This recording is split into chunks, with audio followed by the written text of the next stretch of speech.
esta tarde para presentar 100 glorias de México de Alberto Lati. Por favor, les pido que le demos un gran aplauso. Gracias, gracias.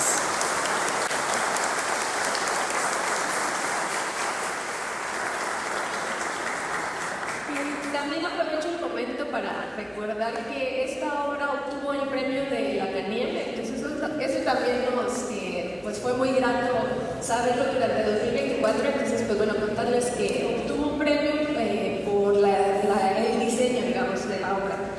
Y bueno, me gustaría adentrarme ya con la conversación y quisiera preguntarte, para ir entrando en materia, querido Alberto, tú nos cuentas en el libro que en este proyecto tuviste la oportunidad de entrevistar a la gran mayoría de los atletas y si el caso es que estuvieran muertos, pues al menos a algún familiar cercano. Entonces, a mí me surge la duda de cómo es tu llegada al periodismo, si nos pudieras contar. Con mucho gusto, Sori, y empezar por agradecerte por la complicidad. Ustedes no lo saben, pero la persona con la que trabajo cada libro al detalle y que me soporta, lo cual no es poca cosa, es Soraya. Y también por acá dos personas de Penguin Random House muy especiales en este camino literario, que son Mayra y Jorge Alberto, el gran escritor Jorge Alberto Gudiño, que han sido cómplices, que han sido generosos, guiándome, entregándose y llevándome hasta este séptimo libro. Y me da mucho gusto que los 7 son en esta casa. Que es chistosa la pregunta, oye, el agradecimiento más importante a la gente, ¿no? Porque yo cuando veo esta capilla siempre pienso que voy a terminar hablando solo con mi mamá, mis hijos y mi esposa, y lo volvimos a llenar. Muchas gracias a todos por estar aquí conmigo.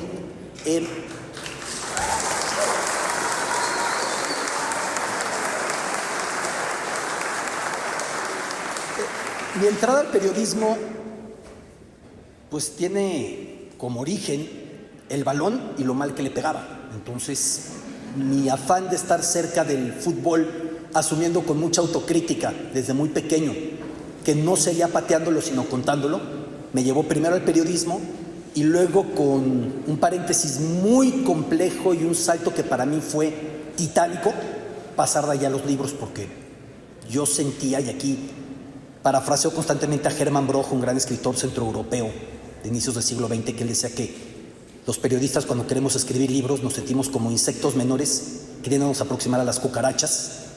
No quiero decirle cucarachas a los grandes escritores, sobre todo que aquí hay uno de ellos, pero nos sentimos en otra dimensión, y para mí representaba un paso muy difícil de dar, y de repente ver hacia atrás y entender que no solo es el séptimo libro, sino que el octavo ya se lo entregué a Sori, y que para este verano, posiblemente para este otoño, lo tengan en sus manos.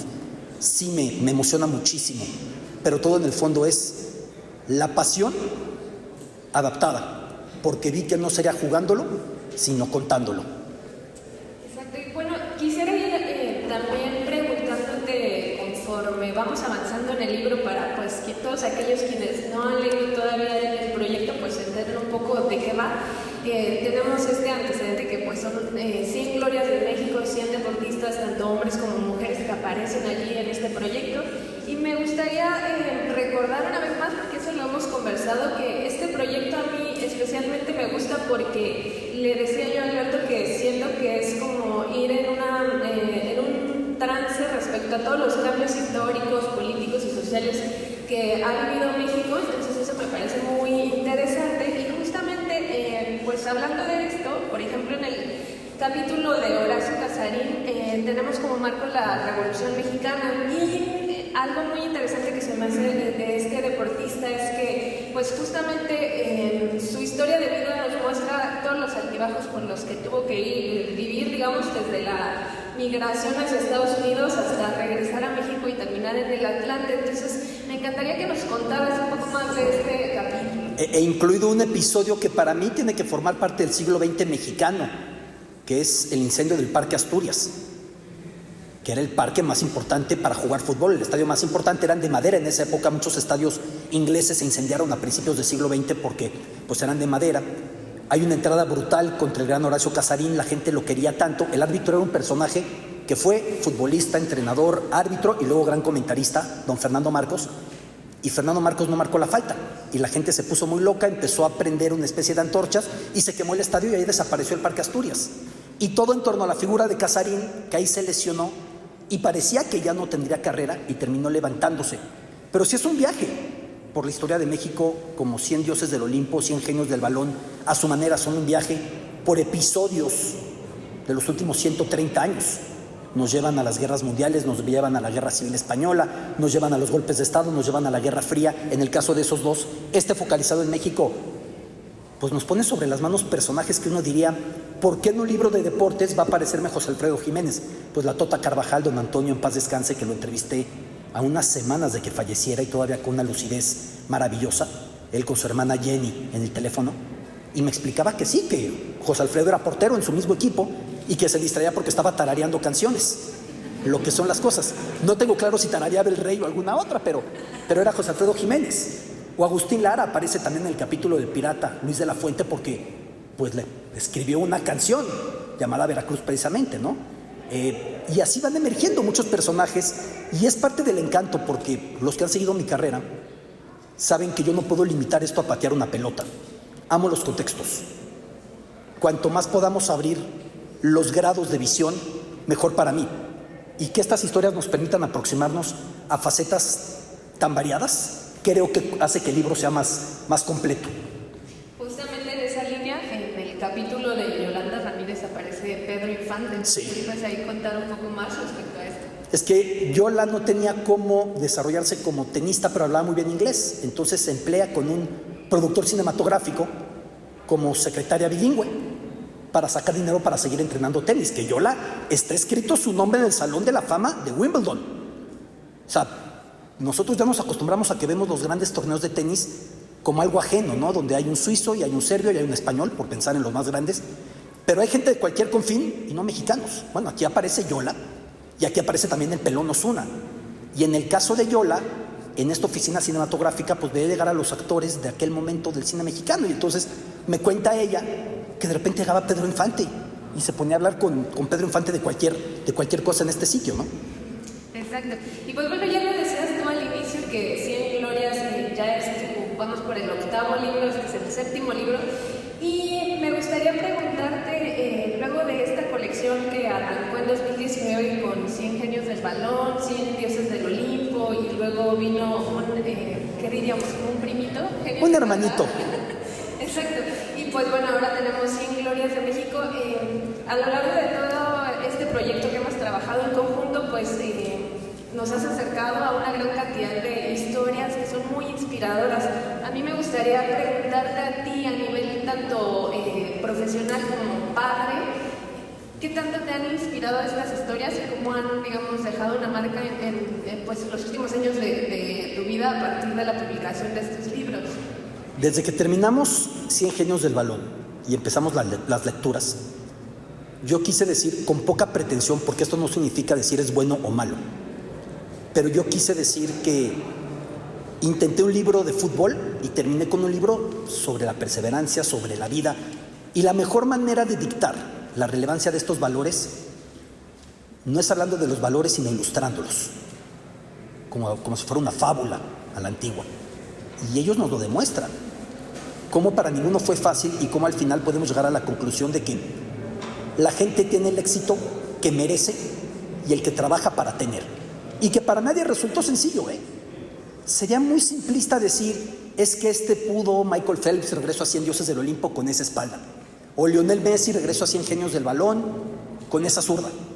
Pero el principal valor que tuvieron no era el biotipo, no era el cuerpo, fue la perseverancia. Y aquí lo encontramos. Y yo con 100 Glorias de México enfatizo que también es una invitación a que la gente piense en grande. No competir contra la cuadra, no competir contra el barrio, no competir contra el municipio o contra el país o contra América Latina. Ellos se encaramaron a lo más alto del planeta. Y creo que es algo que tenemos que seguir todos. Y ya basta de decir nosotros los mexicanos, todos los seres humanos, sin importar dónde estés. No hay techo, lo colocas tú. Sí hay perseverancia y tenacidad que te tienen que llevar a romper esas barreras y mucha repetición, permanente repetición y autocrítica. Y justamente también en esta línea, pues varios de los capítulos que encontramos en este proyecto y también en los anteriores que ya mencionábamos, pues presentan historias de vida muy complejas y justamente lo dices, pues destacar que esto sucede en México. Me gustaría preguntarte sobre Jesús Carlos Zárate, porque es uno de los capítulos que a mí más me impresionó, o sea, que nos contaras un poco más respecto a este deportista, a esta figura del boxeo mexicano. Que aparte tenemos estereotipos muy clavados con la figura del box. Y acaso el mayor estereotipo es el Púas Olivares, porque es un personaje total. O sea, si la ficción creara un Púas, dirías, se pasó el director. Aquí muy cerca en la Lagunilla se le llegó a ver vendiendo sus cinturones. Nadie olvida cuando el Púas era invitado a la televisión a cocinar su platillo navideño y metía en una olla el pollo y echaba todos los licores que había. Le decía, señora, ¿cómo lo cocinas? Dice, no lo cocinas, tiras el pollo y te lo tomas. Era el Púas Olivares, don Rubén Olivares. Pero creo que el Cañas Zárate tiene una diferencia respecto al Púas, que es que se restableció. Sí, también está el boxeador que nunca tuvo coqueteos o siempre se contuvo ante eso y aparecen en el libro, como Juan Manuel Márquez, como el finito Ricardo López Nava, pero como Ana María Torres, la boxeadora mexicana. Pero al mismo tiempo, el Cañas representa a alguien que tocó el infierno y sacó del infierno, y él me dice, si yo pude pegarme en el cuadrilátero con los mejores del mundo y ganarles, yo no podía permitir que las adicciones me quitaran la vida. Y se levantó. Es la diferencia, porque el Púas pues ha sido una vida en yoyo, sube, baja, con el descontrol absoluto a la fecha. Súper. Y bueno, también otra cosa que vemos en todos los capítulos de este proyecto es que los padres juegan un papel primordial. Entonces también eso me gustaría preguntarte si tú recuerdas, porque además en el libro, para quienes no lo han leído, en las primeras páginas se darán cuenta que Alberto le dedica este proyecto a su padre. Entonces, pues justamente me gustaría preguntarte, ¿tu papá en qué sentido te inspiró? Y si nos puedes compartir justamente una de las historias que recuerdes, porque creo que, como decía, en este proyecto y pues en todos los libros de esta colección, se nota que los padres tienen un papel fundamental para apoyar a los hijos a que se desarrollen. Es que son muchas las historias, y no solo en 100 Glorias de México, también en 100 Dioses del Olimpo y 100 Genios del Balón.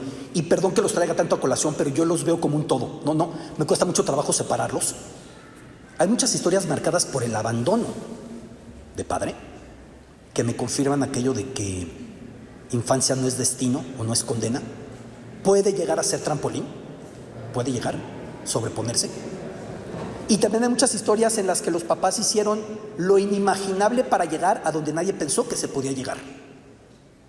Llevando a los niños, me cuenta Donovan, sus papás compraban celular, veían que tenía que ir a una competencia, pues vendían el celular, y ahora hay que hacer pulseritas, y ahora hay que hacer tazas. Donovan Carrillo, que aparece evidentemente el mejor patinador mexicano que haya habido, el mejor exponente de deportes invernales que hayamos tenido. Y lo mismo como el caso de Donovan, que ahora me viene a la mente, puedo ir pensando en tantas situaciones más. O Chicharito, no solo el papá, también su abuelo, don Tomás Balcázar, mundialista mexicano, que me cuenta Javier la importancia de su abuelo y la importancia de su papá.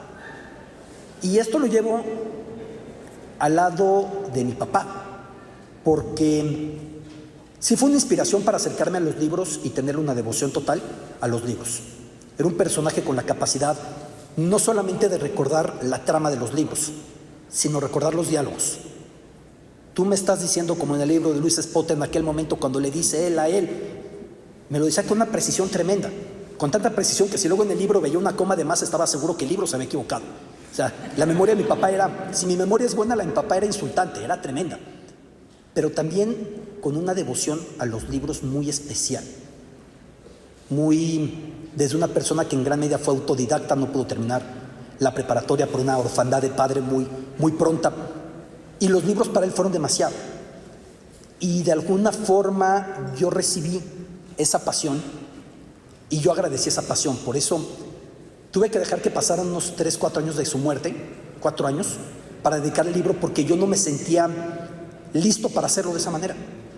Dejar que las cosas terminen de digerirse, de madurarse, de asentarse. En 100 Dioses del Olimpo, en algún momento pensaba las crónicas, él me platicaba de los olímpicos, sobre todo del 68, sobre todo impresionaba mucho un alterista, una halterofilia ruso o soviético, Jabotinsky, cargando la bandera, que no bajaba el brazo, y me la contaba con una pulcritud tremenda la escena, ¿no? Pero también de muchos de estos personajes que mi papá me contaba mucho. Por eso me parece que llegué a esa dedicatoria, que es dedicatoria además plena en gratitud y en recuerdo, ¿no? Así es. Pues bueno, hablando justamente de Luis Espota, en este proyecto nos enteramos enteramos que fue presidente de la comisión de boxeo. Sí, te sorprendí con esa. Sí, con esa. Porque lo mencioné en Guadalajara y me traigo a cuenta otra vez. Y pues bueno, te quería preguntar que ahí en los proyectos hay varios datos curiosos y me gustaría preguntarte si hay alguno que a ti también te sorprendió, alguno que desconocías por completo. Cuéntanos ahora. Este despota es muy revelador porque es como si imagináramos hoy, no sé si decir a Juan Villoro o a qué escritor, encabezando una federación de deportes. Dices, ¿y a qué hora? ¿No? Luis Espota encabezaba la comisión de box y fue el encargado de dar entrada a algunos de estos boxeadores a la par de su inmensa obra, ¿no? Sí me sorprendieron muchos datos.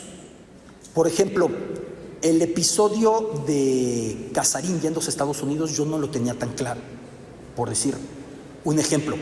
Sí me sorprendió mucho de los beisbolistas lo que pasaron. Vinicio Castilla o el hijo de Fernando Valenzuela, Fernando recientemente fallecido, platicándome detalles tan precisos de esos inicios, sí me sorprendió mucho. Teodoro Higuera cuando me dice, no, pues es que mi papá no dejaba que yo practicara deporte porque él una vez vio un partido y vio que al final todo el mundo se emborrachaba y que la cerveza ya tenía que ver con la actividad del domingo, lo cual pues sí sucede de repente, no hay que ir a la Magdalena Mizuca o a cualquier lado. Y el colmo de males es que terminó brillando con los cerveceros de Milwaukee, ¿no? Entonces, ahí sí infancia fue destino. Pero sí hay muchos datos que nos van asomando a esas cosas. O por ejemplo, Pilar Roldán, medallista en esgrima en México 68, su entrada a la esgrima, dejando el tenis en el que destacaba mucho, fue por leer Los Tres Mosqueteros. Y entonces regresamos a por qué tenemos que poner libros en las manos de nuestros hijos. Y no tiene que ser de lo que nosotros decidamos. Ya si algunos quieren como Pokémon, como mi hijo grande, ya si alguno quiere de otro tema, Harry Potter como mi hija, que cada quien agarre lo que quiera agarrar. Pero me parece que se abren numerosas autopistas a través de la lectura. Súper. Y bueno, después de haber escrito este libro sobre 100 mexicanos que llegaron a grandes niveles de excelencia, me gustaría preguntarte, ¿cuál crees que es una de las virtudes que compartimos como mexicanos o que comparten estos deportistas como mexicanos? Lo respondo a través de Belén Guerrero, la ciclista mexicana, medallista en Atenas 2004, de un origen muy, muy marginal.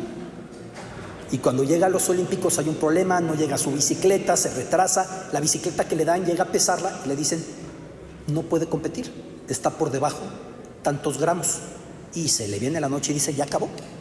Y su hermano dice, ¿cuántos gramos? Ah, ok. Pega de cada lado del manubrio 2 monedas de 5 pesos. Y dicen esos, pero ¿cómo? Ahí no dice cómo, ahí dice tanto peso. Ese es el ingenio mexicano, esa es la picardía mexicana. Y con esas 4 monedas, 2 de cada lado, termina llegando a la medalla en Atenas 2004. Creo que esa picardía nos dice mucho, habla mucho de resiliencia, habla mucho de superación, de supervivencia. Y lo mismo podemos ver en muchas facetas, con muchas de las grandes figuras que aparecen acá y en cualquier deporte, ¿eh? Las mujeres que las metían a jugar contra hombres o que se disfrazaban de hombres, Maribel Domínguez. Los vecinos una vez les devolvió la pelota, pensaron que era hombre y dijo, soy Mario. Hasta que fueron los vecinos por ella con la mamá y le dijeron, venimos por Mario para que juegue. Y dijo la mamá, aquí no hay ningún Mario, porque no la dejaban jugar como mujer. Ese ingenio me parece que es muy, muy representativo. Sí, y bueno, la siguiente pregunta quizás es un poco compleja de responder, pero me gustaría pedirte que elijas 3 historias de las que cuentas aquí en este proyecto, en este libro, para inspirar sobre todo a tus hijos y a otros niños. ¿Cuáles serían esas 3? Y si respondo diferente a cada presentación, prometo que no es por mentiroso, pero hay momentos en los que te llega más una que otra. Pero siempre mencionaría a Arnulfo Castorena, leyenda paralímpica mexicana, otra vez en París, tal como ha sido desde Sydney 2000, volvió a ser medallista. Su historia es estremecedora. Su historia es desde lo peor de lo peor, naciendo, la madre muerta en el parto, el padre abandonando por su discapacidad, lo cría la abuela muere de inmediato. A cada momento todo se iba haciendo más complicado. Quiere nadar, no tiene para pagar la entrada, nada en fuentes públicas en las calles de Guadalajara. Cuando lo detectan y le dicen que se vaya a Nueva Zelanda a un mundial en el 99, pues Arnulfo dice, ¿a Nueva Zelanda qué? ¿A qué hora sale el camión? ¿Cuánto hacemos? Dice, no, son muchos aviones hasta Nueva Zelanda. Y en Nueva Zelanda no gana medalla de oro. Y todo el mundo lo abraza y dice, no, yo tengo que ganar oro. Y consigue el oro ya en Sydney 2000. Y así se ha seguido. Otra vez en París consiguió un oro. Es una historia hermosa la de Arnulfo Castorena, que también tuve el gusto, como con la mayoría, de que él mismo me la contara. Y pensando en más personajes que a mí en la historia me genera una fascinación especial, yo tendría que destacar el Pelón Osuna, que ya lo destaqué antes, ya lo mencioné antes. Tener un mexicano como el mejor tenista del mundo. Beto Ávila, tener un mexicano como Champion Bat, porque Valenzuela es muy famoso. Pero Beto Ávila a la historia lo ha enterrado mucho y fue sumamente relevante. La de Checo es espectacular, también con datos que Checo me dio en algún momento, su papá me dio en otro momento, de todo lo que tenía que ir saltando. La de Adrián Fernández, cuando se tiene que esconder atrás de un ferry para que no lo deporten, saltando de Inglaterra a Francia por el Canal de la Mancha, porque él tenía que ser mecánico, no tenía dinero para ser piloto. Y con Adrián empezó esta etapa, esta edad dorada del deporte motor mexicano. Ya dije más de 3, pero cada una tiene lo suyo. Y bueno, justamente también aquí estamos en una especie de fiesta de los libros, y me gustaría preguntarte de tus últimas lecturas, alguna que recuerdes que te haya regresado el amor a la literatura, o que digamos que lo haya confirmado. Me encantaría que nos compartieras esa lectura. Es que creo que el amor a los libros, como el amor a la gente a la que más quiere, no baja, solo cambia. Y hay libros que tienen la capacidad de cambiártela. Yo había leído los primeros, o los más célebres, de Han Kang, la novela coreana, y la verdad es que no me encantaron, clases de griego vegetariana, hasta que di con Actos Humanos. Y me parece que es un libro tremendo, el equivalente a nuestro Tlatelolco, pero de los coreanos, una represión a los estudiantes de la entonces dictadura en Corea del Sur. Es un libro que tiene una capacidad para transportarte y para narrarte muy especial. Y por decir el que estoy leyendo ahora, que recién Mayra me lo compartía, Hideo Yamamoto, el nuevo, que es La Luz del Norte, que tiene una capacidad para narrar muy especial, este japonés. Digo dos de los recientes que leí. El siguiente es el de Jorge Gudiño, que presentó ayer. Y bueno, justamente hablando, ya decías tú al inicio de la charla que estamos, bueno, ya está el manuscrito completo del siguiente libro. Me gustaría que nos dieras una ligera probadita para que sepan qué es lo que viene en los próximos meses. ¿Alguna de las historias que nos quieras compartir? Y esto sí es autorización desde el alto mando, ¿eh? Porque normalmente en las editoriales, la gente de televisión siempre quiere adelantar cuando puede algo. Grabamos, presentaremos, entrevistamos, hicimos. En los libros es, no digas nada, que la gente piensa que estás en coma inducido hasta que se publique el libro. Es así, ¿no? Pero bueno, ya que Sori me da la posibilidad, o me pone este centro, es necesario, ahora que vamos a ser coanfitriones de una Copa del Mundo de fútbol, y aunque no fuéramos coanfitriones, ahora que va a haber una Copa del Mundo de fútbol, contar una historia digerible de los mundiales. Cuando digo digerible es que incluya esta carga de ilustraciones que son maravillosas, y que no solamente te hable de quién le ganó a quién y de quién fue la estrella, sino también que te hable de lo que pasaba en el mundo, del contexto político, de las anécdotas. Hay algunas geniales, por ejemplo, el Mundial del 30, la selección de Cuba, su portero, el Mundial 38, perdón, su portero, no jugó un partido porque lo contrataron para comentarlo. No pienso que se vaya a repetir, que un futbolista diga, oiga, con la pena, entrenador, no me ponga porque voy a comentar, pero regreso al próximo partido. O rumbo al Mundial del 74, la selección de Chile tenía que enfrentar a la Unión Soviética, había sido golpe de Estado contra el gobierno de Salvador Allende por parte de Pinochet, y el partido eliminatorio no llegó a la Unión Soviética, boicoteándolo. Y existe la imagen, échenle una googleada, Chile contra URSS 74, no aparece la URSS porque no fueron. Corrieron los 11 pasándose la pelota para meter el gol sin rival, y así calificó Chile a esa Copa del Mundo.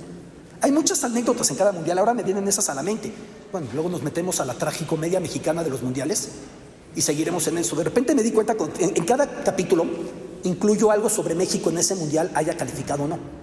Y de repente me di cuenta de que todos los de México los terminaba igual. Despedida con un triste sabor. Pues es que sí, sí. La derrota más cruel, Estados Unidos 2002. Sí, pero espérate a Robben. O Fernando Marcos gritando en el Mundial del 66, ¿por qué siempre nos tiene que pasar a nosotros? Y nos sigue pasando. Pero es también un viaje por las estrellas que hicieron grande al fútbol. Un recorrido que hicimos y que en agosto lo tendrán en sus manos. Repetimos, ilustrador también es Luis Atilano, que hizo un trabajo fenomenal. Entonces, pues muy pronto lo tendrán en sus manos. Me dijiste que un detalle, ¿no? Ya se los... Sí. Casi leo un capítulo. Y bueno, ya para ir cerrando con mis preguntas, justamente yo sé que siempre hay preguntas por acá en el público, darles paso o pasar el micrófono más bien. Me gustaría preguntarte de algo que me parece pues importante hablar en los tiempos que estamos viviendo tan complejos. En todos los proyectos en los que hemos colaborado juntos, de pronto aparecen historias sobre migración y creo que es algo que está allí muy presente. Entonces me gustaría pues preguntarte a ti qué tan... es decir, yo creo que el hecho de la migración en estas historias, en estos capítulos, lo hablo por Son Glorias de México, pues le da un plus a estos personajes porque digamos que nutre a nivel cultural, social. Entonces, ¿qué importancia ves tú en el derecho a migrar? Que además en el libro aparece como último, porque es el más joven, Santi Jiménez, que fue una apuesta.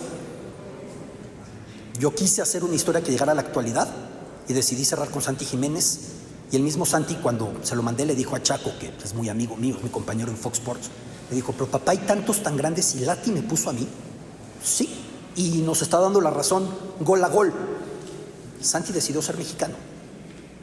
Como Randy Arozarena, que también lo entrevisté, al gran beisbolista mexicano nacido en Cuba, decidió ser mexicano. Y lo que es más genial de Randy es que como él nació en la esquina más cercana de Cuba respecto a la península de Yucatán, cuando él llegó a La Habana le decían el mexicano. Lo que son las cosas, terminó representando a México de esa manera. Kenty Robles, la que fue capitana del Real Madrid, futbolista mexicana, tenía padres de Perú, creció en España y decidió representar a México.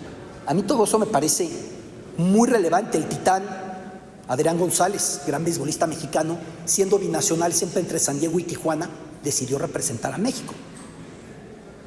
Y creo que es un fenómeno que inevitablemente, guste o no, es parte de lo que somos. Somos un país con un mestizaje muy especial. El mestizaje se ha enriquecido permanentemente con oleadas de migración de muchos sitios. Y tenemos que buscar la capacidad de encontrar lo positivo en esa variedad y no los puntos de rechazo. Porque la mexicanidad no consiste ni en un color, ni en una tradición, ni en una religión, ni en una manera de hablar español. Yo mismo lo iba pensando cuando hacía el libro y entrevistaba pues a los jarochos y a los tapatíos y a los del norte, a Cachanilla de Chihuahua como Alexa Moreno, Alejandra Valencia, la arquera mexicana doble medallista, también es del norte, a los que vienen del sur del país. La mexicanidad es muy variada y me parece que también es un viaje a todo esto. Exacto. Y pues bueno, justamente me gustaría que si alguno tiene o alguna tiene alguna pregunta, levanten la mano y vamos a ir. Sé que es posible que no vamos a poder dar la palabra a todos o a todas, pero pues en la medida de lo posible. Creo que por ahí la primera mano fue ella. Si le pueden pasar un micrófono, por favor. Buenas tardes a todos, feliz tarde, Katy. Qué Hola. buen gusto tenemos, los que estamos reunidos aquí. Yo sé que son 100 flores. ¿Quién hubiera sido el 101? La realidad es que por unos meses Osmar Olvera. Y por eso lo menciono en la introducción. El libro se publicó antes de los Olímpicos de París.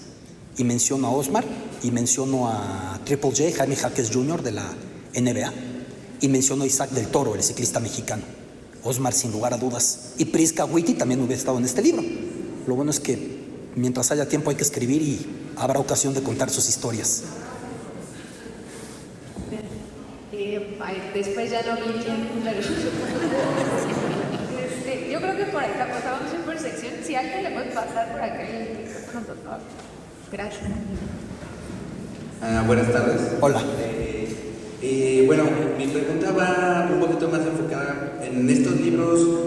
Tú mezclas, a mi particular punto, tres cosas que me gustan mucho, que es la historia, los deportes, y le agregaron estas ilustraciones como estilo cómic. Entonces, ¿de dónde sale esa idea? ¿Es tuya? ¿Es del ilustrador? ¿Es una propuesta de Penguin? Hace 8 años, una persona que ya no está en Penguin, Gwendolyn Perla, tuvo la idea. Y yo no pensaba que fuera a ser tan exitoso, y yo con todo y las ilustraciones que tienen mucho de manga, yo lo veía para gente de otra edad, no para niños. Por eso la narrativa no es tan infantil. Cuando funcionó tan bien y abarca tantos nichos, pues ya tratamos de no moverle demasiado, ¿no? Pero sí creo que es un matrimonio muy bueno porque termina convirtiéndose, y no por lo que yo escribí, en una especie de arte objeto, algo que quieres tener, una posesión deseada. Por eso los que se van por el audiolibro o en la versión digital, yo suelo insistir que también lo tengan en sus manos porque creo que son ilustraciones muy, muy bonitas, ¿no? Y muy cuidadas. Gracias.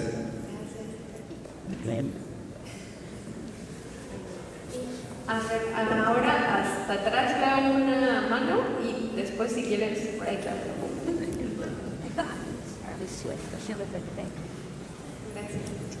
Buenas tardes, señor Alberto. Una pregunta de todos los lugares que ha estado usted en el mundo, ¿cuál sería el que usted diría, sabes qué? Ahí ya no regreso?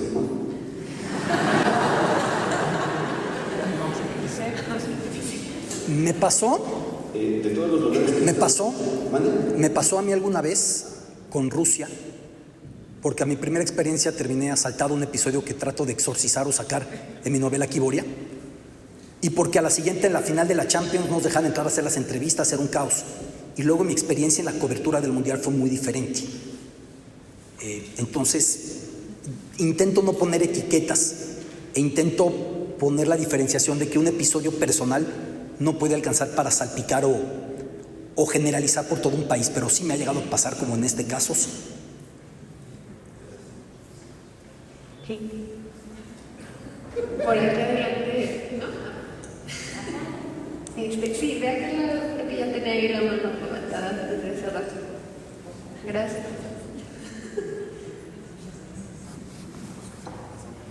Hola Alberto. Hola. Soy Lidia Hernández, mucho gusto. De verdad, estoy muy emocionada de poderte conocer al fin porque nosotros los vemos del otro lado de la pantalla y no es lo mismo, ¿no? Pero muchas gracias.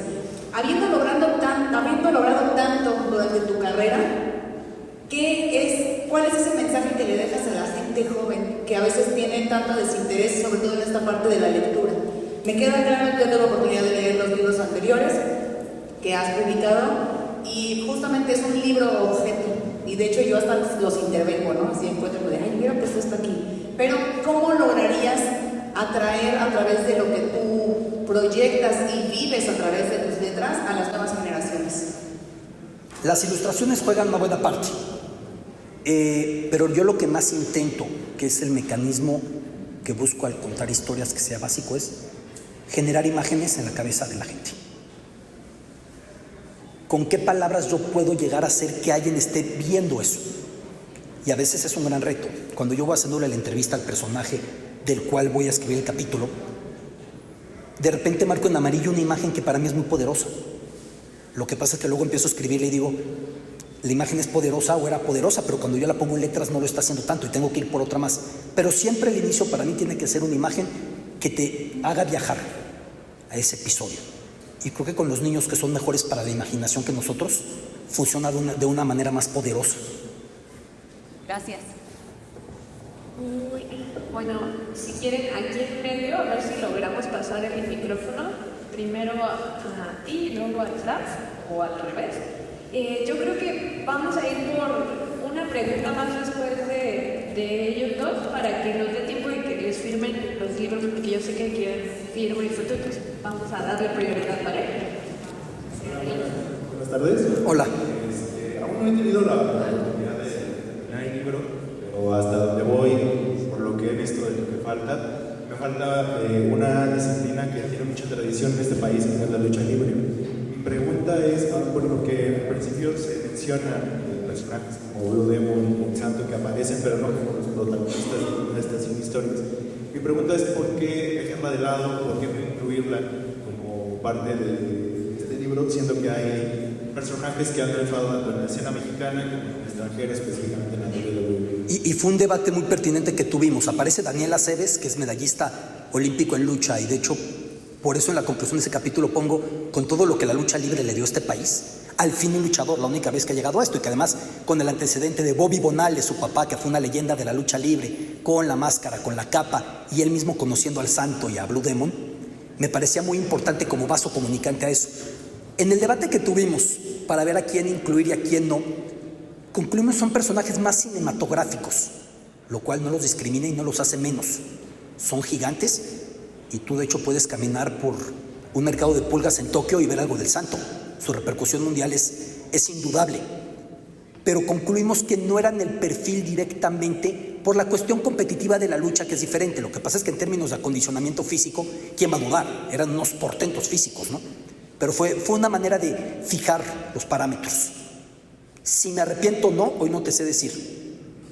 Es la verdad. Pero cuando vi el caso de Daniel Aceves, y él mismo me contó la historia de su padre, sentí que le estaba rindiendo cierto grado de tributo a esa grandeza de esa parte que es medular en la cultura mexicana, ¿no? Y por acá, sí que puedes pasarla. Gracias. Buenas tardes. Ya tuve la oportunidad de abajo. No es una pregunta, más bien es como una sugerencia. Yo soy Tomoyin, soy Montserrat Miranda y lejos de ser mamá, soy entrenadora deportiva y metabóloga. He tenido la oportunidad de estar con el programa del Comité Olímpico y el Centro Nacional de Alto Rendimiento. Y la sugerencia que podría destacar es, me parece increíble todos los libros que has hecho, pero creo que desde la parte de nosotros como entrenadores podríamos darte 1000 historias. Estoy seguro. Y entrenadores mexicanos, porque precisamente ahorita que estabas mencionando, nosotros nos enfrentamos con las historias que vienen detrás de los chicos y que cuando vienen en un periodo de abandono, de que hay una austeridad, de que hay una distancia muy grande para poder ir a los entrenamientos, pareciera que es parte del contrato, pero nosotros al momento de firmar nos convertimos en los nuevos papás, en los nuevos patrocinadores, y muchas veces para poder llegar a esa gloria, nosotros desde un principio sabemos que estamos programados para sostener que los reflectores caigan en nuestros niños o mandar a nuestros chicos. Pero si tú tuvieras en algún momento o esta invitación considerarlos para poder crear un libro, créeme que parte del deporte desviotamos. De verdad. Pero que muchas veces es tanto nuestro amor, nuestra pasión y nuestro compromiso y lealtad con nuestros chicos que pasas en un lugar un pago o una cuestión económica, porque sabemos que nosotros somos los responsables de que ellos cumplan sus sueños. Entonces, cuando gustes, muchas gracias. Es una población que tiene mucha historia. Y que yo creo que en algún momento tendrá que existir un 100 entrenadores mexicanos o 100 entrenadores, porque hay un esfuerzo contra todo que no llegamos a entender, y en muchas de estas historias se terminan metiendo. Pienso ahora en Daniel Guzmán o Virginia Tobar, en el caso de Andrés Guardado. Fueron importantísimos para que Andrés llegara a lo que terminó por llegar, pero como estos casos, muchos más que supieron dar el jalón de orejas, supieron dar el ajuste, supieron salvar de una situación de abandono, de violencia, encaminar, sacar de vicios. Sí, creo que hacen un trabajo tremendo. Gracias, pues ya nos iríamos con la última. Tú escoge la última. No, hombre. ¿Yo por qué? Bueno, está bien. Aquí del lado derecho creo que no he dado la palabra. Sí, por favor. Luego en Rusia y luego en Corea. Es impresionante, es un trotamundos. Eso por un lado. Y la otra es, hablando ya específicamente de algún deporte en el fútbol, que es tan popular aquí en México, el más popular. Y si bien no es mencionado a veces Pota, no es el mismo caso de manera específica, pero ¿cómo puedes entender que un pentatleta como Ibar Cisniega dirige al fútbol mexicano? Es inconcebible esto, de verdad, con el respeto que merece Ibar Cisniega en su especialidad. Muchas gracias. Es un placer saludarte, muchas gracias por estar acá. Lo de los viajes evidentemente es complicado y ha sido parte del crecimiento. Y a veces crecer duele mucho. Y ha sido desafío, y las personas que más lo viven pues han sido primero mis padres cuando me fui, que hoy por hoy que yo me voy y dejo a mis hijos, entiendo más a mis papás, porque un papá extraña más a sus hijos que un hijo a sus papás. Y miren ustedes que mis hijos me extrañan mucho cuando me voy, ¿no? Pero es un sacrificio fuerte, aunque también entiendo, viendo el camino en retrospectiva, que sin eso no tendría ni una pizca de lo. Es un placer saludarte, muchas gracias por estar acá. Lo de los viajes evidentemente es complicado y ha sido parte del crecimiento. Y a veces crecer duele mucho. Y ha sido desafío, y las personas que más lo viven pues han sido primero mis padres cuando me fui, que hoy por hoy que yo me voy y dejo a mis hijos, entiendo más a mis papás, porque un papá extraña más a sus hijos que un hijo a sus papás. Y miren ustedes que mis hijos me extrañan mucho cuando me voy, ¿no?